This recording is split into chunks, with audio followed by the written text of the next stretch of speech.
watching the Mystical Green Beanie. Hey, what's going on, dudes and dudettes? I am the Mystical Green Beanie. Now, I don't usually talk about anime, but I really wanted to talk about the first episode of Fooly Cooly Progressive because I love Fooly Cooly. Back when I was in middle school and I didn't know what I wanted to do with this channel, I would upload lyric videos, and the solid majority of them were songs by The Pillows from the Fooly Cooly soundtrack. And don't waste your time looking for those videos. I took them down years ago. But yeah, I'm a huge Fooly Cooly fan. However, I will admit that when seasons 2 and 3 were announced, I was both excited and mortified. Mostly because I was afraid that this was going to be one of those let's revitalize something old that everybody loves, herder, kind of situations. That, and I wasn't really feeling how the animation style was different, because the first season of Fooly Cooly had a very heightened, super stylized animation style, and this season, as well as season 3, looks like they're going to be going with a more traditional, mainstream animation style. And on top of all that, Carrie Walgren sounded like she was doing something a bit different with Haruko Harahara's voice for the English dub, which I know is a personal problem, but what can I say? This is one of the few anime where I prefer the English dub. But with all that said, let's actually get into my thoughts regarding the first episode of Fooly Cooly Progressive. And to put it bluntly, I dug it. Like, a lot. So just to give you an idea of where my headspace was, I hadn't seen the first season since I was a sophomore in high school, and I graduated high school in 2014. So it's been a while, but I wanted to get into the first episode of Progressive without rewatching season 1, just to see if it could hold its own and not rely too heavily on nostalgia. And it does. Now, there are callbacks and references to the first season, but it never feels like I'm watching a shallow Easter egg hunt. Certain things from the first season happen in this season because that's just the way the characters in this universe operate. For example, one of the main supporting cast members named Yoshimi is telling his friends about how his teacher is staying at his house, and how she hits him in the head, and a giant robot even pops out of it at some point in the episode, just like Naota from season 1. But this doesn't feel like a cheap hint hint wink wink nudge nudge to the audience. That's just what Haruko does. Even though that's somewhat confusing, given what we see happen in the credits of this episode, but I'll touch more on that a little later. Sticking with my major positives though, I love Hidomi.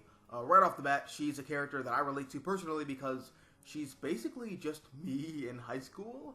I was that nihilistic teenager who just didn't really care about anything. And I really want to see her arc this season and see how she goes about changing and growing out of that mindset as she goes on adventures with Haruko and Jin-Yu, who is also Haruko? Okay, so I guess this brings me to my big question with this season, and that is, what is the point? Because in season 1, the only reason Haruko was doing what she was doing was because she wanted to set Adamisk, the Pirate King, free from his prison in the medical mechanica facility and steal his powers for herself, because she was in love with him.